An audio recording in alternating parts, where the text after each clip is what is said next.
जय सीताराम। आजिकर वीडियो समग्र विश्व रे जेते नारी अछंती सेमानकु समर्पित।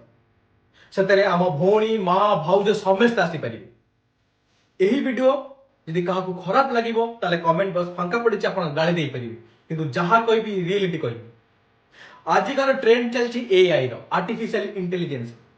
जदि एआई कोनोसी झियो को साड़ी पिंधाई पारुछि आ से एआई रो सेतिकी पावर अछि से साड़ी के उतारी भी देई परिबे।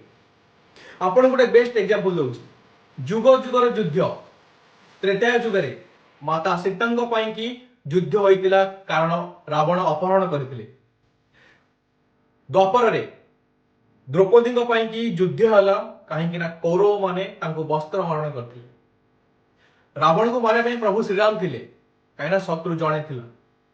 द्वापर रे कौरव मान को मारे पई की भगवान प्रभु श्रीकृष्ण थिले, तांकर सुदर्शन चक्र थिला। किंतु कली जुगरे हम नारी माननकु मारिया पई की एते एते शत्रु अछंती, आपण इमेजिन भी करि परिबेनी। यदि सेतबे रावण जणे थिला, कौरव 100 जण थिले द्वापर रे, किंतु कली जुगरे अदृश्य ताहा शत्रु अछंती नारी माननकु असम्मान हत्या करिया पे। से अदृश्य शत्रु हेले एआई, आर्टिफिशियल इंटेलिजेंस। किंतु आमे खुशी खुशी ताकू ग्रहण करूचे। आपण निजे भाबंतु, यदि शत्रु को आमे देखि परिबानी ताकू मारिबा किपरि। आज एआई रे एते वीडियो एडिटिंग होउची, एते एते वीडियो एडिटिंग होउची, आपण जानि परिबेनी कोटा रियल कोटा फेक, कोटा रियल कोटा फेक। अब मोर नारी माने, मोर मां माने, आपण को गोटे रिक्वेस्ट, सोशल मीडिया रे निजर फोटो को पोस्ट करबा टिके बंद करंतु। लाइक शेयर पई की आगो मो इज्जत टा मु जेन्युइनली कहूची, मु पुओ पिला मो इज्जत गले चलिबो, आमे भाड़ में जाऊ। पुओ पिला इज्जत के जाए ने, किंतु नारी माने मां समान। आपण मन को इज्जत आपण को हाथे। नारी मान को मां रो दर्जा दिया हिची। सर्वप्रथम नारी, तापर आमे माने सब आसी।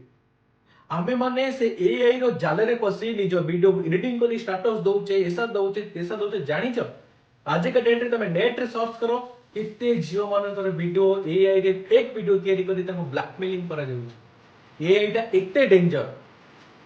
सेति भी मु कहिछि, यदि एआई तुमको ड्रेस पिंधै पारुछि, ड्रेस उतरी भी पारिबो, तमे जानि पारिबोनी। एमिति एमिति वेबसाइट आसलेनी, आमे सुनिया को पाउचे गोटे सामान्य फोटो रे भी तमरो संपूर्ण वीडियो तयारी कर दोचे, अश्लील वीडियो। तो नीचे भाबी कि देख, आमे काहे कि सोशल मीडिया रे एते एक्टिव होबो निजर फोटो लाइक शेयर पई। मु तो मु आपण मानु कहू जोडे कथा सुन। आमे समस्त सुंदरता पछरे दौड़ू, सुंदरता पछरे दौड़ू। जी सुंदर बेसी सुंदर माने कोन, चमटा गोरा हवा दरकार। चम उतर देला पर समस्त ब्लड नाली भारी, कि तो झिंटिका होय ना धळा भारी हो। ए चमर खुशी पाई कि आमे निजको फिल्टर मारुचे, माने फिल्टर दउचे, एआई और सुंदरता वीडियो अपलोड करूचे। मते गोटे कथा को हब्बो कोन, दी चारटा लाइक पाइबो तो। बाबा दी चारटा लाइक पाए पई आमे सोशल मीडिया रे ए सब काम करूचे। प्ले स्टोर रु एआई रो सॉफ्टवेयर डाउनलोड कला पूर्व जेतो आमे एआई रे सॉरी प्ले स्टोर रे एआई रो कोनोसी भी सॉफ्टवेयर डाउनलोड करूचे, से हमको अलाउ मागुचे। अलाउ गैलरी ऑप्शन अलाउ, ए ऑप्शन अलाउ, से ऑप्शन अलाउ। माने भाबो चोर कहूचे मु तो घरे चोरी करबी, तमे कबाट खोलिबो कि, तम चाबी कोट अछि कि, सेति चाबी रखले खोलो तमे सेमती। तिने चोर को घर को स्वागत कला बढिया, सेमती एआई हेला सेही चोर जी तुमको पचारुची मु तुमर गैलरी फोटो नेबी कि, फ्यूचर तुम ब्लैकमेलिंग करिवे कि, तमे अलाउ अलाउ अलाउ किछि न पड़ी टर्म एंड कंडीशन अलाउ मारी चलछो। तमे ताको दोष भी देई परिबोनी, से कंपनी पर तमे क्लेम भी करि परिबोनी। एही कंपनी माध्यम रो जीवन रो इज्जत नै छि जदी, के तमे टर्म एंड कंडीशन को यस यस करिछो। एठी करबा कोर्ट मानकरे माने रेपिस्ट मानकु माने आखिरे जणा पड़ी होची एही रेपिस्ट, ता पाखरे कोन सबूत नथिवरु ता केस पेंडिंग पडुची। माने हम आखिरे देखिथिबो लोक को हमें दंड देई पारुने, हमें एआई को केमति दंड दबा।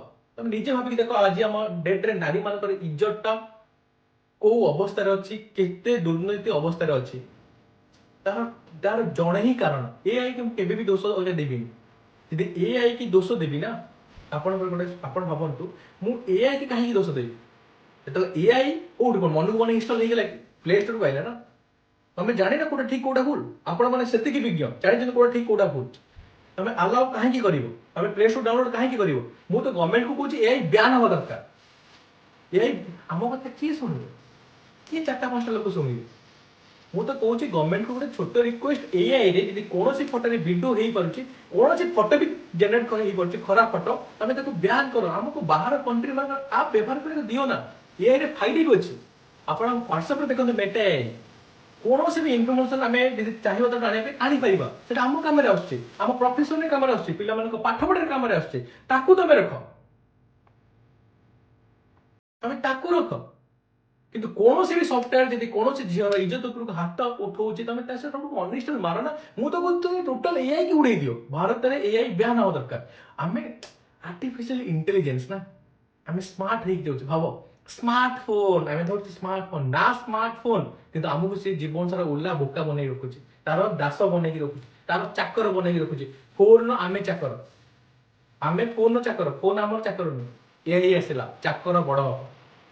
ସେ ତ ଚାକର ବନଉଥିଲା, ଇଏ ତମକୁ ଗୁଲାମୀ କରେଇବ, ବ୍ଲାକମେଲିଂ କରେଇବ। ତୋ ଭିଡିଓ ମୋ ପାଖରେ ଅଛି, ତୁ ଗୋଡ ମୋଡ, ହାତ ମୋଡ, ମୁଁ ତ ଯାହା ହେଲେ ତୁ ସେୟାର କରିବୁ। ତମେ ନାଚିବ ଠିକ ହେଇକି।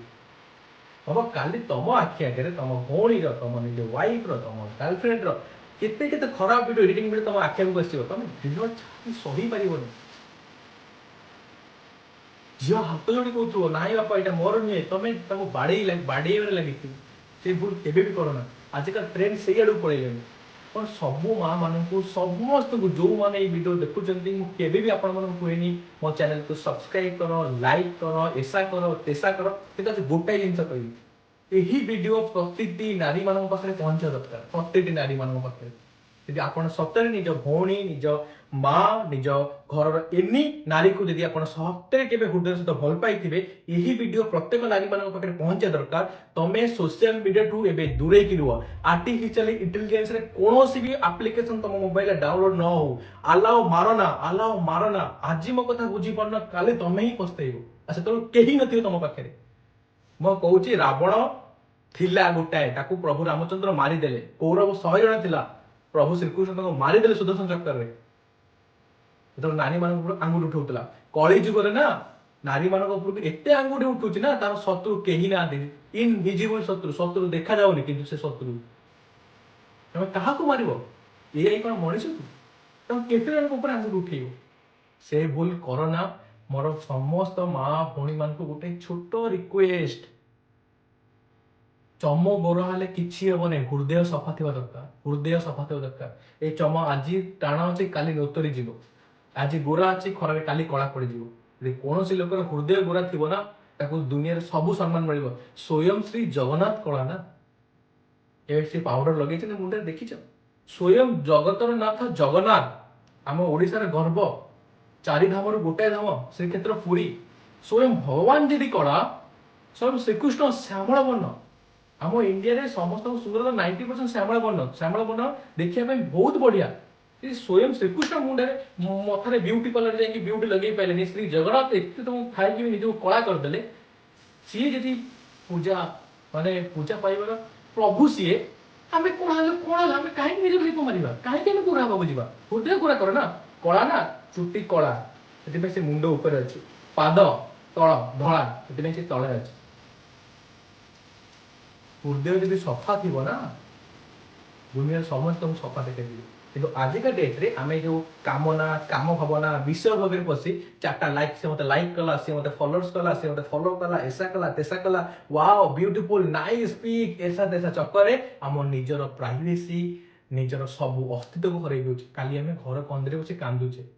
ମୋର ସବୁ ମା ମାନଙ୍କୁ ଗୋଟାଏ ରିକ୍ୱେଷ୍ଟ, ମୁଁ ତ ଚାହୁଁଛି ଏଆଇ ସମ୍ପୂର୍ଣ୍ଣ ବ୍ୟାନ୍ ହଉ ଗଭର୍ଣ୍ଣମେଣ୍ଟ ତରଫରୁ। ଆମ କଥା କେହି ଶୁଣିବେନି। ଯଦି ଆପଣ ମାନେ ନିଜେ ସତର୍କ ହେଇଯିବେ, ତାହେଲେ ଦୁନିଆ ସୁଧୁରିଯିବ।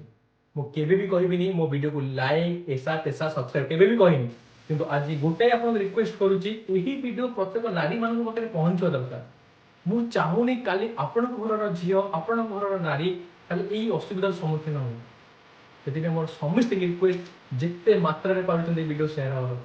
ଯେତେ ମାତ୍ରାରେ, ଯଦି ଆପଣ ଜଣେ ହିଁ ଭିଉଅର, ଆପଣ 10ଟା ଲୋକଙ୍କୁ ସେୟାର କରନ୍ତୁ, 10ଟା ନାରୀକୁ ସେୟାର କରନ୍ତୁ, ନିଜ ଭାଇ ଭଉଣୀକୁ ସେୟାର କରନ୍ତୁ, ବାଧ୍ୟ କରନ୍ତୁ। ଦେଖେ ଆଜିକାର ଦୁନିଆ ଏଇଆ ହବା ପାଇଁ ଯାଉଛି, ଏଇଆ ହିଁ ହଉଛି ମାର୍କେଟରେ। ତମ ସେ ଭୁଲ କର ନା। ତେଣୁ ଏଆଇରେ କୌଣସି ସଫ୍ଟୱେୟାର ମୋ ଆଖି ଆଗକୁ ଆସୁଛି, ସାଙ୍ଗେ ସାଙ୍ଗେ ବ୍ଲକ୍। ଆଶା କରୁଛି ବୁଝିପାରୁଛ। ଜୟ ଶ୍ରୀରାମ।